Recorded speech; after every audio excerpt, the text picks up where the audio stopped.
Hi, I'm Dr. Kaylene Henderson, and I'm a medically trained child and adolescent psychiatrist, a trusted training provider for the early years education sector, and one of Australia's leading parenting experts. I'm also a very grateful mother of 3 awesome children. Thank you so much for joining me as we celebrate Children's Week together. Before I begin, I wanted to quickly explain that I'll be using the term parents for simplicity, but know that this equally applies to non-biological parents, grandparents, guardians, kinship, and foster carers too. Okay, let's get started. In this short video, I'll be sharing with you what I've been lucky enough to have learned in my years of specialist training. The key to bringing out the best in your children. The one factor that trumps all others in influencing children's well-being and long-term developmental outcomes. Are you ready for it? It's having a quality relationship with you. You see, from the moment babies are born, their primary need is to form a relationship with at least one adult. After all, they need us to help them in so many ways, to feed them, clothe them, provide them with shelter, regulate their body temperature. So they're cleverly hardwired to cue us in ways that make us want to care for them in order to ensure their survival. These cues, even that addictive newborn smell, aim to help us fall in love with them and to prioritise their care over all else, like sleep and a social life. It's not all about survival though, because decades of research also tell us that the quality of this relationship that children manage to form with the important adults in their lives dictates all sorts of outcomes, including how their brain develops, their behaviour, their social and emotional development, self-esteem, resilience, and school readiness. Even their academic success at a grade 12 level is influenced by the quality of their early relationships. Incredible, really. Yet your impact doesn't even stop there. Your relationships with your children forms the template for their future relationships with their friends, their teachers, their future partners, even with their own children. You can see that your early interactions actually have a lasting effect on your children's lives. It's no wonder then that in the eyes of your children, you are one of the most important people in the universe. You're kind of a big deal. The thing is though, we'll all have different expectations of what it means to have a quality relationship with our children, because we, as a diverse group of parents and professionals, have all come from different backgrounds ourselves. We've all been raised differently. And in part, our expectations of how we should interact and relate with our kids is influenced by our own upbringing. Let me explain a helpful concept relating to memory. You see, when we think about memory, we tend to think about a type of explicit memory called autobiographical memory. These are the memories of events that have happened to us. They're stories, with you in them. You would have these memories of the day your child was born, of what you had for breakfast, of your favourite travel memory, and so on. Importantly, these memories are encoded in language, so you won't be able to recall autobiographical memories from when you were a baby because you hadn't yet developed the language skills to store these memories. Another type of memory, which is really important though when we're talking about parenting, is a type of implicit memory known as procedural memory. These aren't memories of what's happened to us, but rather they're memories of how to do things. And in particular, how to do things that we need to be able to do on autopilot. So, for example, when you're riding a bike or driving a car, you're relying on these types of implicit memories. These memories aren't encoded in language. So when you're riding a bike, for example, it doesn't feel like you're remembering. There's no story.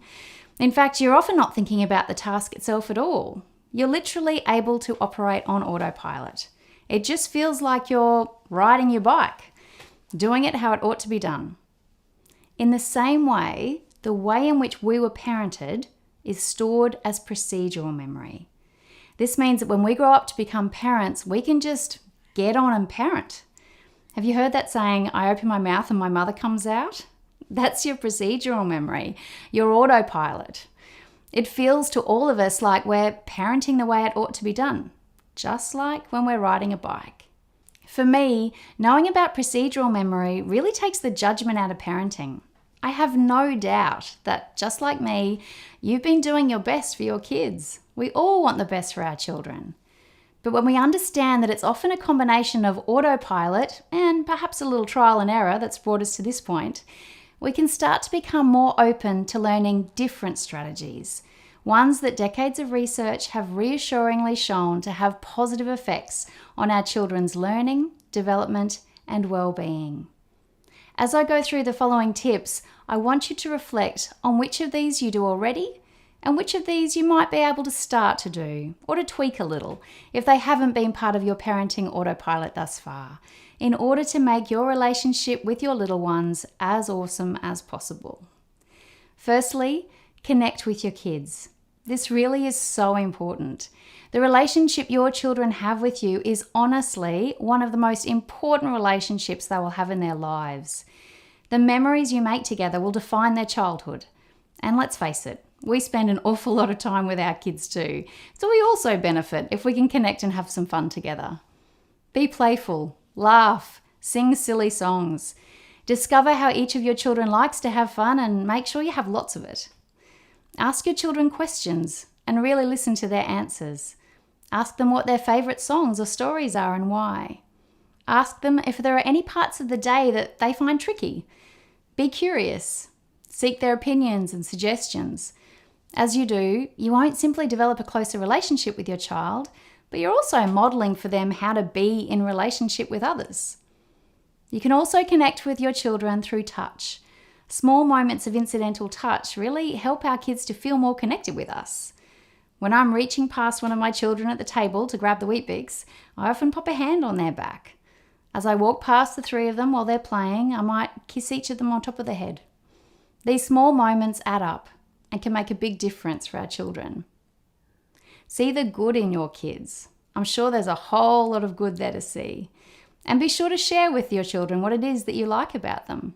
Make comments like, "I love how kind you are," or "You make me laugh, my funny one." Even when your children have done the wrong thing, be clear that you still think your child is a good person, even if they made a bad choice. The way we see our children influences how they see themselves. If we see our children as naughty, they often live up to those expectations. If we see them as responsible, they're more likely to become so. I know some parents are reluctant to have this sort of close relationship with their kids because they're worried that their children won't respect them, or perhaps won't listen to them, or will behave more poorly. But think about how you want to behave when you're with the people in your life who you feel closest to. Just like us, children are more likely to put their best selves forward for adults with whom they have a close, positive relationship. Which brings me to my next tip, delight. Delight is communicated non-verbally. It's the way your eyes and face light up and the way your body turns towards someone when you're with them. When I think about delight, I often think of a couple of my close girlfriends from uni. We only get to catch up a couple of times a year, but when we do, as soon as we spot one another, our faces light up. We're just delighted to be together. Now, it's no surprise that given how important you are to your children, when they see that just by existing, they can make you light up, they feel pretty good about themselves. If this continues over time, our children will develop an internalized sense that they must be an inherently good and worthwhile person. It's no surprise then that delight is thought to be the foundation for self-esteem development in our children. Research also tells us that delight promotes brain growth in babies, which is pretty magical really. That our responses, our eye contact, and our facial expressions can influence brain development in another human being. Interestingly, research also suggests that babies who have been shown more delight in their first year of life grow into more cooperative 2-year-olds. So for those of you with a baby, if that's not a good incentive, I don't know what is. Let your eyes, your smile, and your attentiveness communicate how wonderful your children are. In return, they will not only feel wonderful, but it's also more likely that they will want to behave wonderfully for you too. Next, help your children just enough. Our children are learning new skills all the time. The best way to support them to become more independent with a task is by helping them just enough so that they can do it by themselves. By helping children not too much or too little, but just enough, we provide them with opportunities to master challenging tasks, to learn new skills, and to really develop a sense that they are a competent, capable person. Even if your autopilot is guiding you to do differently, know that our children can't develop that important sense of competence if we always jump in to do things for them. This applies to all sorts of physical tasks, like getting dressed, navigating playground equipment, or for older children, tackling tricky homework tasks. And it equally applies to social challenges too. After all, it's important that our children learn to manage all sorts of tricky situations when we're not around. So it's worth checking in with yourself. Do I help my children just enough? Because when we find that sweet spot, we can really help to build up our children's resilience. Another important way we can build resilience in our kids is by allowing them to experience both the ups and downs of life. Our kids need repeated practice at dealing with manageable setbacks and disappointments in order to become more resilient. How can we expect our kids to handle the big stuff life will throw at them when they're adults if they haven't had practice at handling the little stuff? We also need to allow our children to take risks. Sometimes they'll fall, sometimes they'll fail, and that's okay, because our kids need practice judging and taking risks, working out which ones to take and which ones to leave well alone. What we don't want is to protect our children from these opportunities, only to one day have teenagers who are having a crack at risk-taking for the first time when deciding whether or not to get into a drunk friend's car. I know this is one of the more challenging parts of parenting for many of us, particularly if risk-taking made your own parents anxious. It won't be part of your parenting autopilot, but it's never too late to make changes to our parenting that ultimately benefit our children. Providing comfort is next on the list, because, as you know, parenting isn't all about the good times. No lasting relationship is. Often our children will come to us feeling upset, and they have to come to us with their upsets because it actually takes years for children to develop the ability to calm themselves down from big feeling states. In the meantime, they'll often become overwhelmed, and you'll need to be their comforting go-to person, even if your autopilot tries to tell you something different. The best place to start when your child is distressed is simply to respond with connection and empathy. Stop what you're doing, connect with your child, and show them in your mirrored facial expression and through your words that you get it. You might say things like, "It seems like you're feeling pretty sad about this," or, "Gee, you're feeling really frustrated. I get frustrated sometimes too." Or, "I know, you're feeling disappointed you can't go to that party. I get it." When we respond to our children with connection and empathy, we do three important things. Firstly, we help their activated brain pathways calm down in the most efficient manner. I'm sure you found this response helpful when friends or other loved ones have responded to you in this way. We all feel better more quickly when they're with someone who just seems to get it. Secondly, we strengthen our relationships with our children. We position ourselves as their go-to person when life gets hard or overwhelming. Which brings us to the third benefit. When we allow our children to come to us when they're upset, rather than sending them away, we teach them that they can turn to others for help when they're feeling overwhelmed in life. And that's a really important lesson for our children to learn, especially as they head into their teenage years and beyond. Another important part of your role is to be in charge. As parents, we need to be in charge. We need to be able to set rules and limits that keep our kids safe and guide them through life.